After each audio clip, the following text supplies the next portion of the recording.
Hey everybody, welcome back to my channel. This is WireDogSec back with another video for you guys. Today's video, we are in TryHackMe. This is the Advent of Cyber 2024 event, and this is going to be day number 1. Now, first things first, let's go ahead and scroll down to where we left off on task number 5 here, and we are going to go ahead and click this complete. Okay, this is the answer from the previous intro video. All right, all you need to do is just click this button here and you're good to go. Now, let's go ahead and dive into the video. Hopefully you're all having an awesome day today and ready to learn something.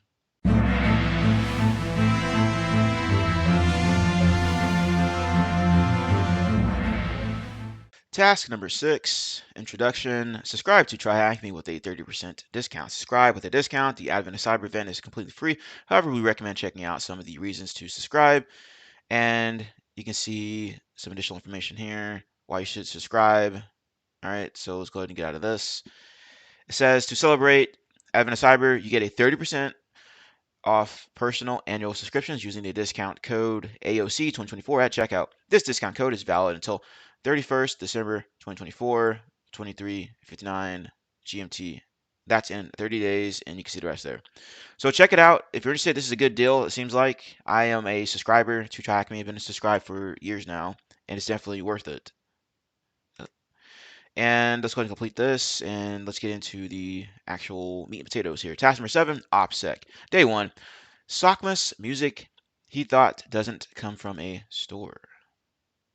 McSkitty tapped keys with a confident grin, a suspicious website. Now where to begin?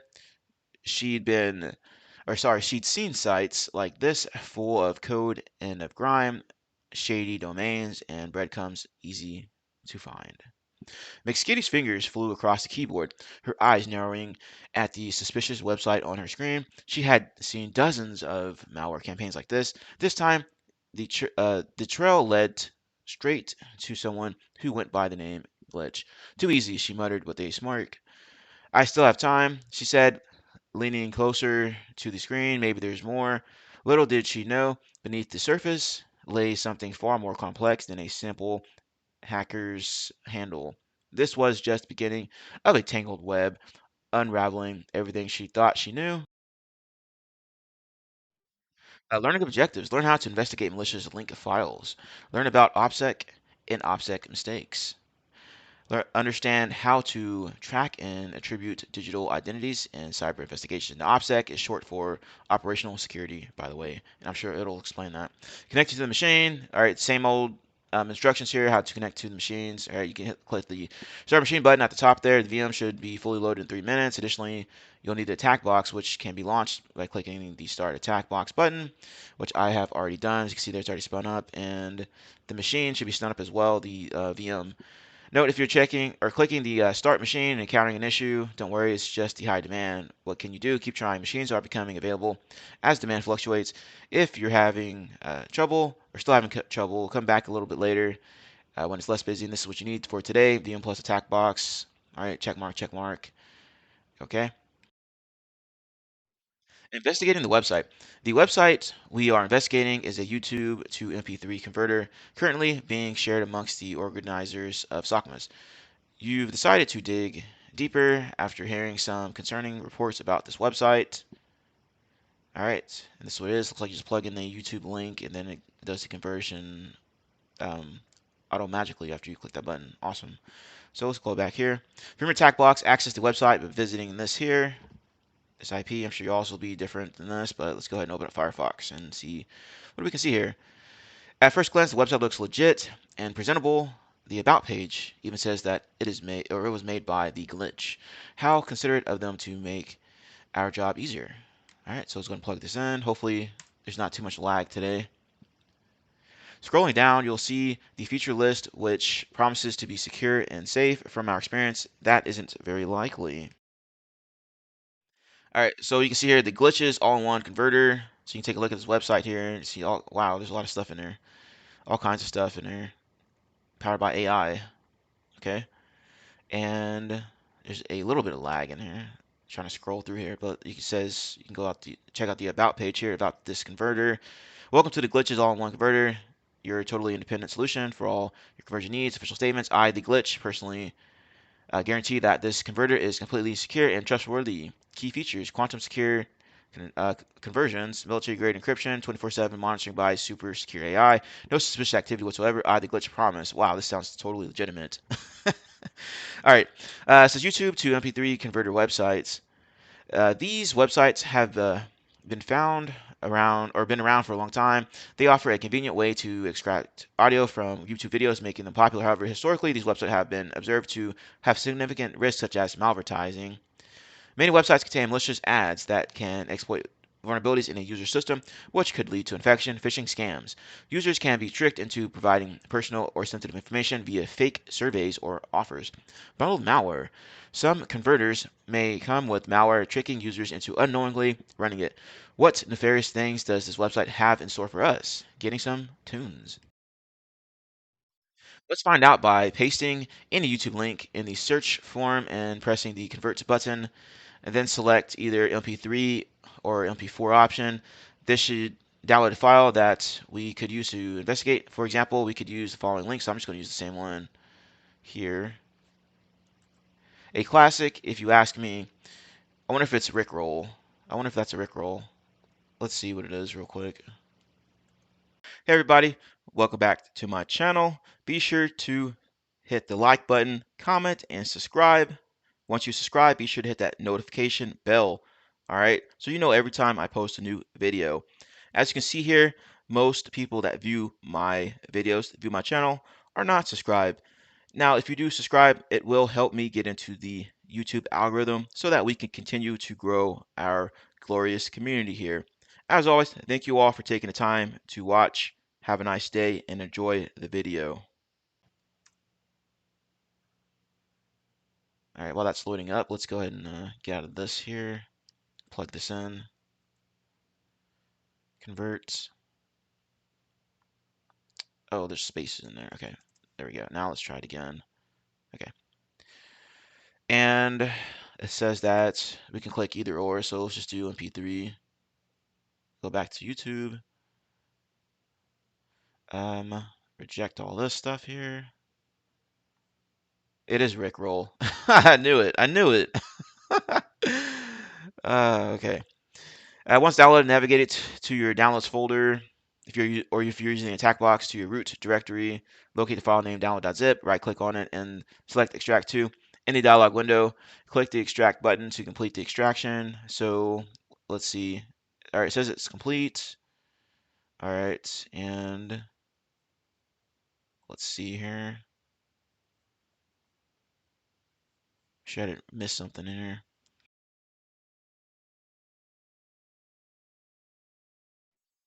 Okay, and we can just go here to pull it up. There it is. Extract button. Okay. Extract to. There we go. All right. And this is just what it looks like here, these steps. So extract to. You'll now see two extract files, song.mp3 and song.mp3. So let's go ahead and extract this. There we go. There's the two files. To quickly determine the file's contents, double click on the terminal icon on your desktop and then run the file command on each one. First, let's try checking the song. So let's go ahead and do that here. Open in terminal. All right, now let's take a look here. Let me try to make this bigger. Let's do view and then zoom in. Okay. All right, now let's run the file command on song.mp3. Okay, it says audio file with yada yada yada on it. Okay, and then you can check. I'm sure they want us to check the other one too. So let's go ahead and do that real quick. There we go. MS Windows shortcut item ID list. So there's a lot of stuff in there. Let's go ahead and continue on here. There doesn't seem to be anything suspicious according to the output. As expected, this is just an MP3 file. How about the second file, somg.mp3? From the file name alone, we can tell something is not right. Still, let's confirm by running the file command, and we got the similar output here. Now, this is more interesting. The output tells us that instead of an MP3, the file is an Microsoft Windows shortcut, also known as a .link or .lnk file. This file is used in Windows to link to another file, folder, or application. These shortcuts can also be used to run commands. If you've seen the shortcuts on a Windows desktop, you already know what they are. There are multiple ways to inspect a .lnk files to reveal the embedded commands and attributes for this room. However, we'll use EXIF tool, which is already installed on this machine. To do this, go back to your terminal and type the following here. So I'm going to copy and paste this over, and let's go ahead and clear this out. If I can spell correctly. There we go. All right, now this should pull up all kinds of information. I definitely recommend taking a closer look at EXIF tool if you're not familiar with it. Look through the output to locate the command used as a shortcut in the som.p mp3 file. If you scroll down through the output, you should see a PowerShell command. So let's see if we can find it in here. There it is. It looks like. There we go. But yeah, bypass. Nope. Yep, that's definitely something fishy here going on. Downloading some stuff from this website here. Okay. What is the what this PowerShell command does is the -ep bypass -nop flags disable PowerShell's usual restrictions, allowing scripts to run without interference from security settings or user profiles. The download file method pulls a file, in this case is.ps1, from a remote server, and this is it here, and saves it into the C program data directory on the target machine. Once downloaded, the script is executed with PowerShell using the IEX command, which triggers the downloaded s.ps1 file. If you visit the contents of the file to the downloaded using your browser, um, yeah, it's the same link, you will see just how lucky we are that we are not currently using Windows. So this is what it looks like, apparently. Glitch created by the one and only, all kinds of stuff in here. Stolen underscore info dot text. Okay. Function to search wallet files. That's nice. Okay, so it's trying to look. It looks like a crypto stealer or something like that. From what I can read from this code here. The script is designed to collect highly sensitive information from the victim system, such as cryptocurrency wallets, and save browser credentials and send it to an attacker's remote server. Disclaimer: all content in this room, including CPP code, PowerShell scripts, and commands, is provided solely for educational purposes. Please do not execute these on a Windows host. All right, so remember that. As always, with all my videos are for educational purposes only.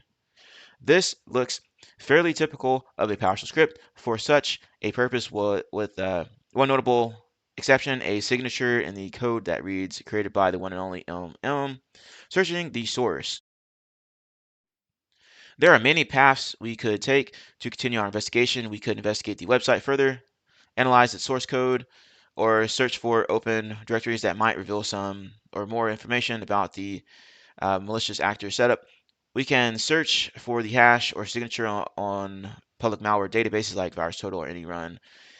Each of these methods could yield useful clues. However, for this room, we'll try something a bit different since we already have the PowerShell code. Searching for it online might give us useful leads. It's a long shot, but we'll explore it in this exercise. There are many places where we can search for the code. The most widely used is GitHub, so let's try searching there. To search effectively, we can look for unique parts of the code that we need to use to search with. The more distinctive, the better. For this scenario, we have the string we've covered before that reads created by the one and only M&M or M.M. Search for this on github.com or go directly to this link here. So we're just going to go directly to the link here. And also, you can download this from GitHub, like I said, and you can check out the code. Okay, so let's go ahead and just use this tab here. All right, there we go. One and only M.M. Okay, we got similar results here. You'll notice something interesting if you explore the pages in the search results. Note, if you received an error below, it's because GitHub has rate limits in place if you are not signed in. To fix this, you can just sign in with a GitHub account or skip directly to the next step by going here. All right, so let's go ahead and go there. I'm just going to copy and paste this over. So like I said, you guys could be running into some issues based on how many people are actively doing this particular task right now. So hopefully we don't have any issues. If you look through the search results, you can yeah, you can be able to infer the malicious actor's identity based on information on the project's page and the GitHub issues section. So if we go ahead and take a look here, and yep, there it is. So this is a bigger picture. Hey, bloatware, I came across this pretty cool C++ script of yours and would like to use it for Wareville. My only issue is that I'm not too good with C++ and I don't really vibe. I'm much more comfortable with PowerShell. The code does something interesting, or the code does some interesting things like searching for wallet and browser credential files and sending the findings to a C2 server. I love to cross-check my PowerShell version of this, especially since my C++ skills are about as sharp as a butter knife these days. Appreciate any guidance. Please save me from pointer madness. Awesome. Well, you know, you could use AI to help you develop some C++ code. I'm just saying. But anyway, looks like this user has made a critical mistake. Introduction to OPSEC. This is a classic case of OPSEC failure. Operational security OPSEC is a term originally coined in the military to refer to the process of protecting sensitive information and operations from adversaries. The goal is to identify and eliminate potential vulnerabilities before the attacker can learn their identity. In the context of cybersecurity, when malicious actors fail to follow proper OPSEC practices, they might leave digital traces that can be pieced together to reveal their identity. Some common OPSEC mistakes include the following. Reusing usernames, email addresses, or account handles across multiple platforms. One might assume that anyone trying to cover their tracks would remove such obvious and incriminating information, but sometimes it's due to vanity or simply forgetfulness. Yes, that is definitely true. Using identifiable metadata in code, documents, or images which may reveal personal information like device names, GPS coordinates, or timestamps. Posting publicly on forums or GitHub, like in this current scenario, with details that tie back to their real identity or reveal their location or habits. Failing to use a VPN or proxy while conducting malicious activities allows law enforcement to track their real IP address. So basically, you're going to get caught slipping if you don't practice a good OPSEC. You'd think that someone doing something bad would make OPSEC their top priority, but they're only human and can make mistakes too. For example, here are some real world OPSEC mistakes that led to some really big fails. Alphabet admin takedown. One of the most spectacular OPSEC failures involved Alexandre Cazes, the administrator Alexander Kazes, the administrator of Alphabet, one of the largest dark web marketplaces. Kazes uses the email address pimpalex91 at hotmail.com in early welcome emails to the site. This email included his year of birth and other identifying information. He cashed out using a Bitcoin account tied to his real name. Kazes reused the username Alpha02 across multiple platforms, linking his dark web identity to forum posts under his real name. Chinese military hacking group APT1. There's also the notorious Chinese hacking group APT1, which made several OPSEC blunders. It says one member, Wang Dong, signed his malicious code with the name Ugly Gorilla. This nickname was linked to programming forums posts associated with his real name.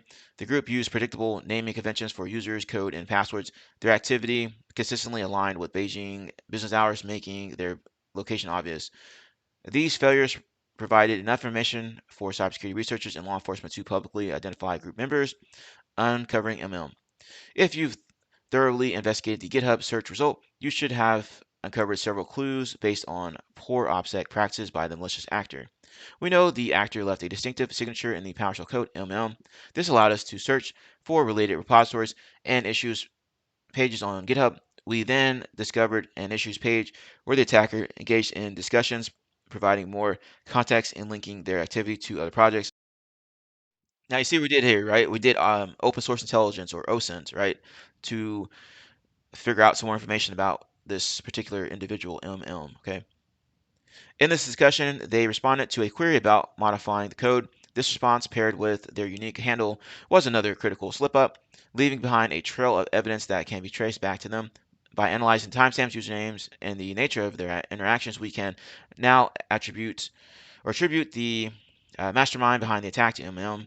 What's next? It says McCity dug deeper, her mind sharp and quick, but something felt off. A peculiar trick.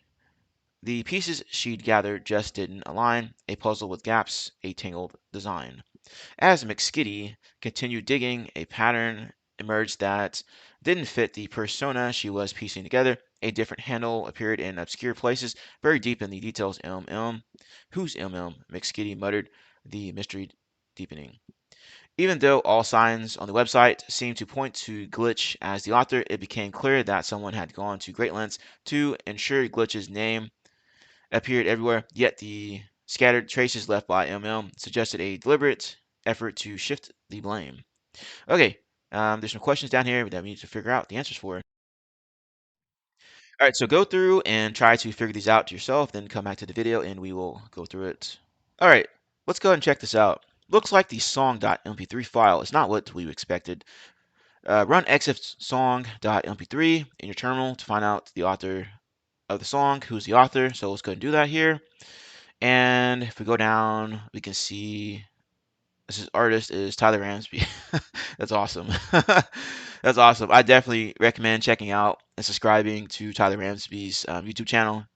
He is a good dude and shares a lot of good information over there. He's the real deal. If you're interested in like ethical hacking, penetration testing type activities, Tyler Ramsey is a YouTube channel to follow. But let's go ahead and plug this in as our answer here. See if it's correct. There we go.